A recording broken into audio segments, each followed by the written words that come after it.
Hello and welcome to the process video for day 7 in my December daily.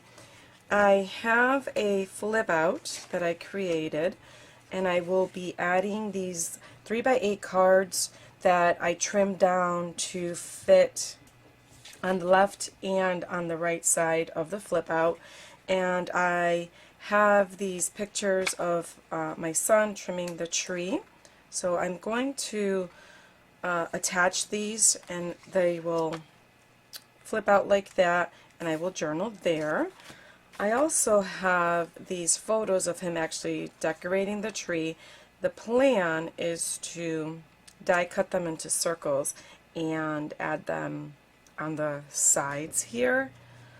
And I'm trying to keep it simple.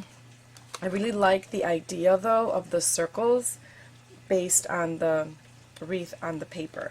And I might add a decorative element to the bottom here.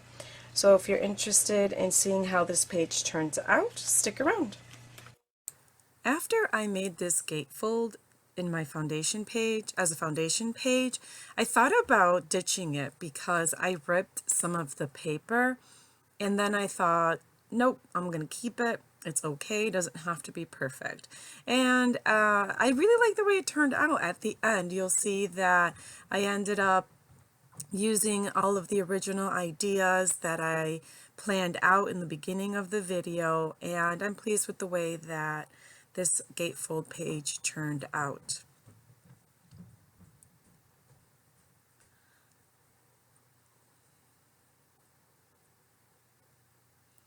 Here I'm using the Sizzix Sidekick, which is a mini die cutting machine. I've had it for many years. I bought it from Studio Calico actually, almost, I don't know, 5 years ago or something, maybe less. I'm just using it to die cut the circles that I'm going to use on the left and the right side of the page.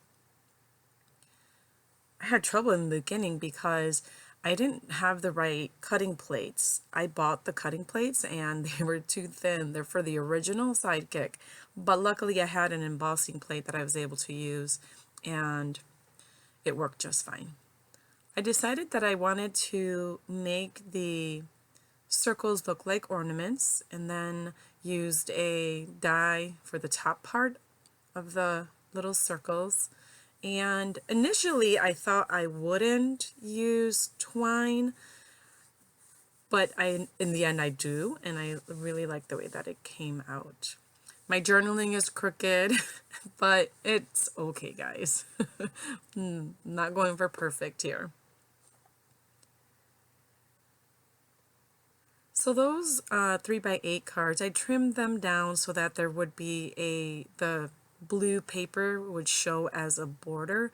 I liked the contrast of the blue against the light gray.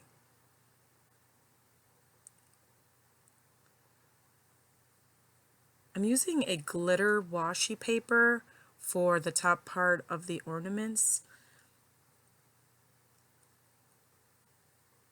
The story behind this tree. I bought that tree a few years ago, and I put it on the table in my living room, and it faces out into the street. This year I decided that I was going to decorate the big tree myself. No one helped me, and then they got all upset about it because I didn't ask them to, and I told them, okay, fine, you guys can go ahead and decorate the little tree. And no one took me up on the offer except Mateo. And he decorated it the way he wanted to decorate it. He had all the little ornaments just in the front of the tree facing the house, not the window.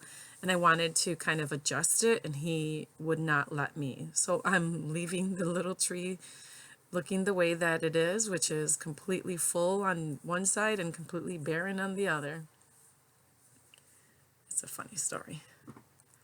Anyway, here you are. You can see that I did add the twine to the ornaments, and I like the way that it turned out. I think it just added a little bit of flair, and it complements the red on the paper and the chipboard heart,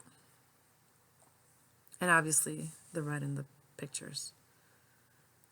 To break up all those circles, I decided to add the 3 chipboard hearts at the bottom there.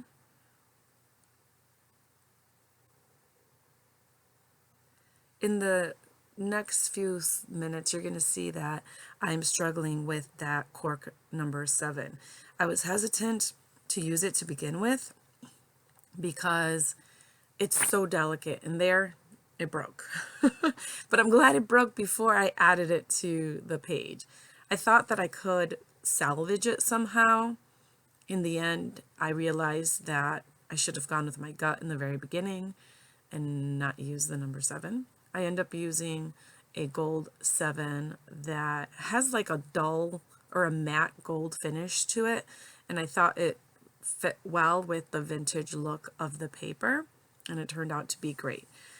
That number 7, I don't know if what I'll be able to do with it. Maybe I can attach it to a page and then put it in a page protector for a different project and it'll be fine. But for right now, it's ruined, and I'm just going to put it to the side. I have another gatefold page in my album, and I can't wait to use it. The second gatefold page doesn't have the holes punched into it. I used a different method that you'll see when I get to that page, but I really like these gatefold style pages.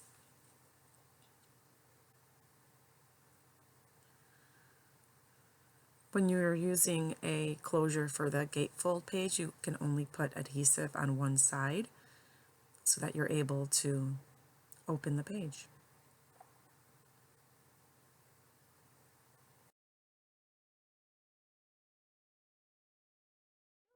Day number 7. Yay. I